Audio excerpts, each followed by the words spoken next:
Jaws was directed by Steven Spielberg, came out in 1975 and broke a million box office records, was nominated for many Academy Awards based off the book by Peter Benchley, and is currently back in theaters for its 50th anniversary. When a massive killer shark unleashes chaos on a beach community off Long Island, it's up to the local police chief, a marine biologist, and an old seafarer to hunt the beast down. But I also want to give a special thank you to the sponsor for this video, Sony, because right now, I Know What You Did Last Summer, the 2025 edition, is available on digital. The first two movies, the original 97 film as well as I Still Know What You Did Last Summer, are two of my most nostalgic slashers. They are slashers that really introduced me to that subgenre. So if you're anything like me, then the return of Jennifer Love Hewitt and Freddie Prinze Jr. to this franchise is something you can get very excited about. And with summer winding down, you know my favorite time of year is coming up, the start of spooky season. The best time of year. What better time to watch a film like this? The film will also be out on 4K UHD, Blu-ray, and DVD on October 7th, and it will be loaded with special features, over 30 minutes of bonus content, including behind the scenes,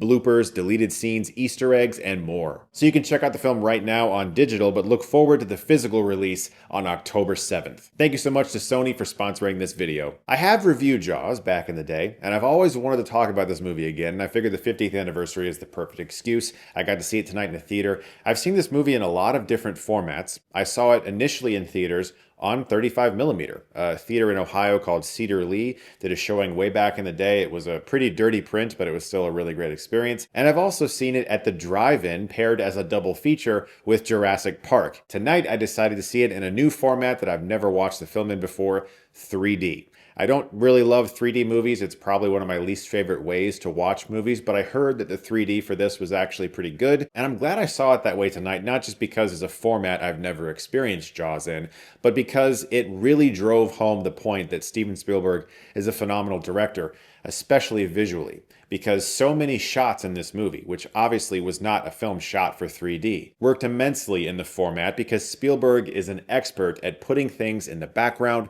the center, and in the foreground of this frame, and always moving it to feel like you really are looking into a three-dimensional window. There are a lot of films out there that are quite good, but appear somewhat flat because the filmmaker isn't very interested in doing what Spielberg does so well, amongst many things, but especially blocking. Spielberg is an expert at blocking. It just comes off so effortless, and obviously it's not. There's been a lot of discussion about it. But the 3D really did create an experience in which I felt like I was looking into a very long window into 1975 Martha's Vineyard. It also did quite a bit for the moments where the camera is resting right atop the ocean layer, and so you're getting the water bouncing up and down in that foreground, and that really did feel like you were floating in the water. Jaws is one of those movies that has always meant something to me at different parts of my life. When I was a kid, it was one of the most violent movies I had ever seen because my parents had a very hard and fast rule when it came to PG-13s or Rs, and I've talked about this before, but since Jaws was miraculously rated PG, despite being very gory and even having some like minor nudity and stuff, like I was allowed to see it. And that's because my parents trusted the Motion Picture Association of America, as it was called, so much that if anything was PG, as long as it didn't have ghosts or whatever, it was fine. And a lot of us know nowadays that that's because back in the day there was no PG-13 rating, and so it was just PG or R. And you got a lot of movies that were not quite R, and so they got PGs, like Jaws, which 100% probably wouldn't even be PG-13 today due to the gore. This would probably be rated R. I have a very clear memory in my head of sitting down watching a pan and scan VHS that we got from the library with my whole family in our living room and thinking I was getting away with something. I was allowed to stay up a little bit later that night, and it felt very special. I was probably like 7 or 8 years old the first time I saw this. And over the years, my relationship with Jaws keeps evolving.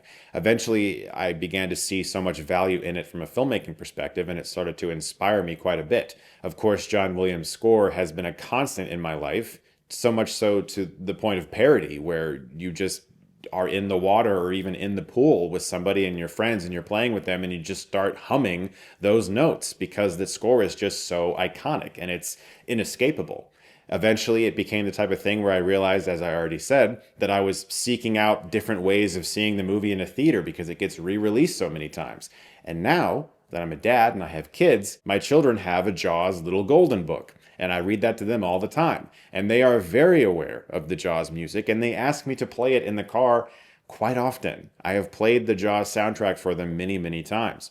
And it got to the point where they wanted to see the movie. My kids are only 4 years old. I don't think that's old enough to watch Jaws personally. I think it would really traumatize them in a few different scenes. But there are scenes in Jaws that I felt could be okay for my kids to watch, because there's moments where it's kind of enjoyable and fun, and it's a bit of a sea adventure, like when they're chasing the shark, trying to get the barrels attached to the shark, or the whole sequence with "you're gonna need a bigger boat, come on Hooper, tie it on, don't wait for me," that whole amazing scene where they're trying to make sure they can get a barrel into the shark. My kids have seen that like 6 or 7 times, and I think they just think that's what Jaws is, like this 5-minute short film. But they love that scene, and they often ask to watch it. Every single time they get a big reaction when the shark pops out of the water. It's one of the scarier things they've seen at this age, and they love it. They're obsessed with sharks now. They want to read any children's book that relates to sharks. They have me read, as recently as today, I read them a book about sharks. And so this film and my relationship with it has seen me through so many different pieces of my life. Starting as a little kid, being scared but enthralled by it, eventually being inspired by it and wanting to make films because of it, and then wanting to seek it out as a theatrical experience and watch it at home as well many times. And now I'm sharing it with my kids and seeing how it's making them get interested in animals.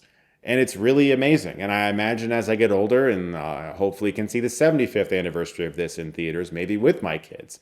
And it's just a really great experience to have a film that you love so much, that has meant so many different things to you over the course of your life. And as I get older, I realize that it applies to so many different films that I've always loved, especially since I become a dad. I made a video, I don't know, like a year ago or something, where I talked about movies that have changed for me since becoming a parent, and realizing that the viewpoint now has changed in some way because my worldview has also changed. And it's amazing to be able to realize that really great pieces of art, like Jaws, transform as you develop and the way you interact with it changes. And it changes for you. Something that I especially noticed on this viewing, and I've always known that Jaws is a very funny movie, but it really is expertly timed humor. There's also some jokes that are very underrated, like after Roy Scheider is slapped in the face by Alex Kittner's mom, and he goes home and he's buzzed, he's on his way to being fully drunk. Richard Dreyfuss comes in, sits down and says, "How was your day?" Even though he knows his day was awful. It's just a very great line. The delivery of it, the fact that we're in a wide for the whole time, that we're almost waiting for him to say something, that we're feeling awkward, we're feeling a little bit uneasy about what we've just seen and whether or not this conversation will go well. And the fact that he starts with a joke, it just lets all the tension out, for the characters and for the audience. Of course, there's a million different things you could talk about with Jaws, and everyone has talked about them before, including me. Whether or not the movie would work as well without the score, of course not. Even Spielberg has been honest about that. He has said that 50% of this movie's success is attributed to Williams. The fact that this movie has created a whole rule around the idea that you don't have to see the monster that much. You can just not worry about it because it's better if you don't see it. Of course, the shark wasn't working, and that's why, but it ended up being a blessing in disguise.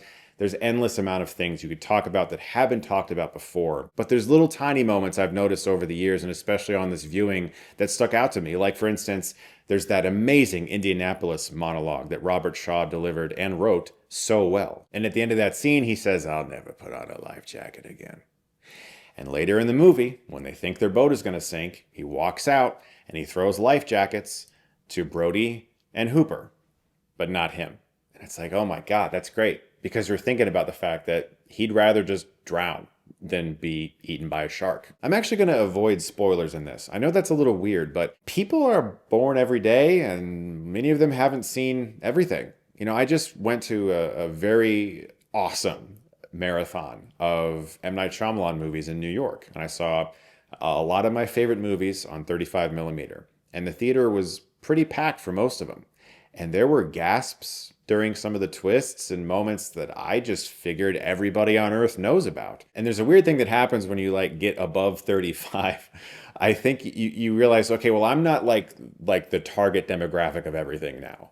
And then you kind of have this moment where it's like, oh yeah, like there are new young people who haven't seen a lot of this stuff and they should be able to. So I'm just going to avoid spoilers for this. If you've never seen Jaws, you really, really, really should. There is so much value in watching this movie, especially if you want to be a filmmaker, knowing what Spielberg went through. If you watch the newest documentary that dropped on Disney Plus recently about the making of Jaws, that's also very insightful. And this is from a documentarian who made one for like the 40th anniversary as well. He's a legend. He's done like every home media featurette ever for, I don't know, like 3 or 4 decades. And he was able to get some new insight out of Spielberg in that the genuine panic attacks and the anxiety that he went through after wrapping Jaws. That's not something I knew about, that it stayed with him for a very long time, that insane shoot that went so overtime, so over budget, thinking that's it, I'm done. I had a couple good things, Duel and Sugarland Express, but this thing is just going to be the end of me. It's why I understand for so many years he would say that he couldn't watch the movie. And I was so gratified to see recently that he mentioned that he watched the movie for the first time in quite some time and actually liked it and was able to detach from that and separate himself from the horrific shoot, because it is a work of art and a classic for a reason. It is that genre movie that pretty much everybody can like. It's one of the rare films that I will call perfect. It's just flawless. If you've never seen it, check it out. If you have and you love it, go see it in theaters right now. Any chance you get to see this movie on the big screen, you should take it. Guys, thank you so much as always for watching. Look forward to more videos very soon. And if you like this, you can click right here and get Stuckmanized.